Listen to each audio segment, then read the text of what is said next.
আজকে যে কাবাবের রেসিপিটা দেখাবো আর এটা দেখে যে বুঝতে পারবেন যে কত সহজ এই রেসিপিটা, মানে এই কাবাবটা। আসসালামু আলাইকুম সবাইকে। তো এই কাবাবটি বানানোর জন্য আমার কি কি লাগবে চলুন দেখি। এখানে দেখেন আমি কিছুটা যে আলু এরকম করে টুকরো করে দিয়েছি, আর আপনারা চাইলে মানে এরকমই করে দিবেন, কারণ অনেক সহজ হয় এইভাবে করলে।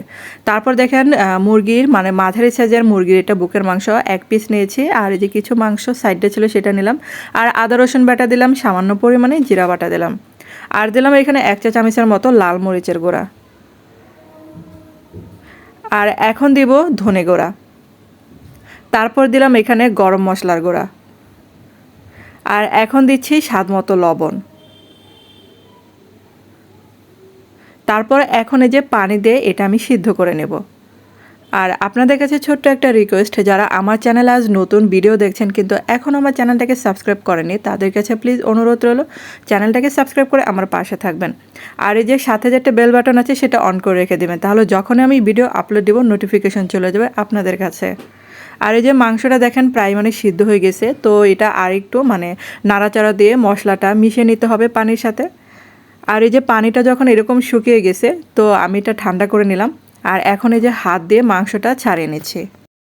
আপনারা চাইলে ঈদের মধ্যে এরকম করে ঝটপট করে কাবাব বানিয়ে রাখতে পারেন। আর এটার স্বাদ কিন্তু বুটের কাবাবের থেকে কোনো অংশে কম না, তো অবশ্যই কিন্তু ট্রাই করে দেখতে পারেন। আজকে আমি যেভাবে এই কাবাবের রেসিপিটা আপনাদের কাছে শেয়ার করলাম। আর আমার কাছে মনে হলো যে সবচেয়ে সহজ কাবাব হচ্ছে এই কাবাবটি, কারণ এই কাবাবটি বানাতে যে সহজ, মেহমান আসলে মানে বসিয়ে রেখে বানিয়ে দেওয়া যাবে এই কাবাবটি, যদি ঘরে 1 পিস একটু চিকেন থাকে। আর এই যে ভালো করে ম্যাশ করে নিলাম, তারপর এখানে 1 টেবিল চামচ বেসন দিলাম, আর এখানে কিছুটা যে পেঁয়াজ কুচি কাঁচামরিচ কুচি দিয়ে দিলাম, আর এখন হচ্ছে এগুলো একটু ভালো করে মাখিয়ে নিতে হবে। আর এখানে কিন্তু আর কোনো আমি মশলা ইউজ করব না। আর মাখানো শেষ, এখন আমি দেখেন কাবাবের শেপে বানিয়ে নিচ্ছি।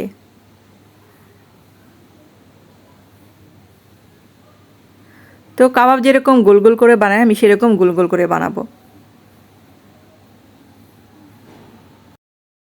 অনেকে মনে করেন কাবাব বানানো অনেক ঝামেলা, অনেক কঠিন, এই মনে করে অনেকে কাবাবই বানিয়ে খান না।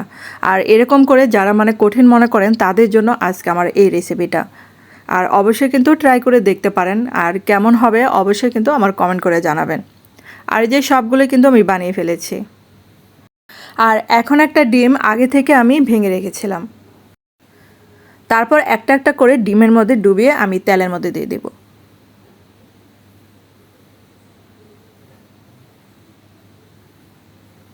আর এখানে কিন্তু আর কোনো কিছু ইউজ করা লাগবে না, সরাসরি ডিমের মধ্যে ডুবিয়ে এরকম করে ভেজে নিলে হবে।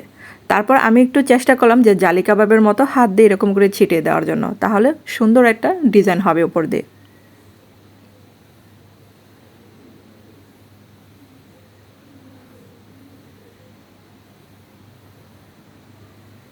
আর এটা যখন আমি দেখলাম যে এত সুন্দর হয়েছিল, তো আপনারা কিন্তু অবশ্যই বাসায় দেখতে পারেন বানিয়ে যে এটা কত সুন্দর হয়েছিল রিয়েল লাইফে ক্যামেরা থেকে।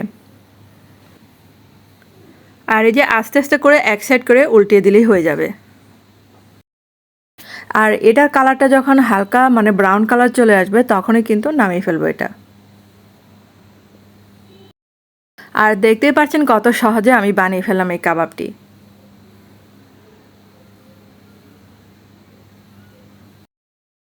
আর আপনারা দেখতে পাচ্ছেন কতটা লোভনীয় হয়েছে খাবারটি।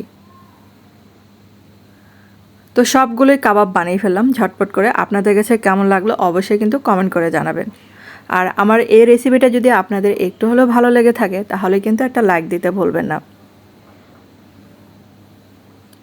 আর গরম গরম এই কাবাবটি খেতে যে কী মজার, তো একটা এখন ভেঙে দেখাচ্ছে আপনাদেরকে।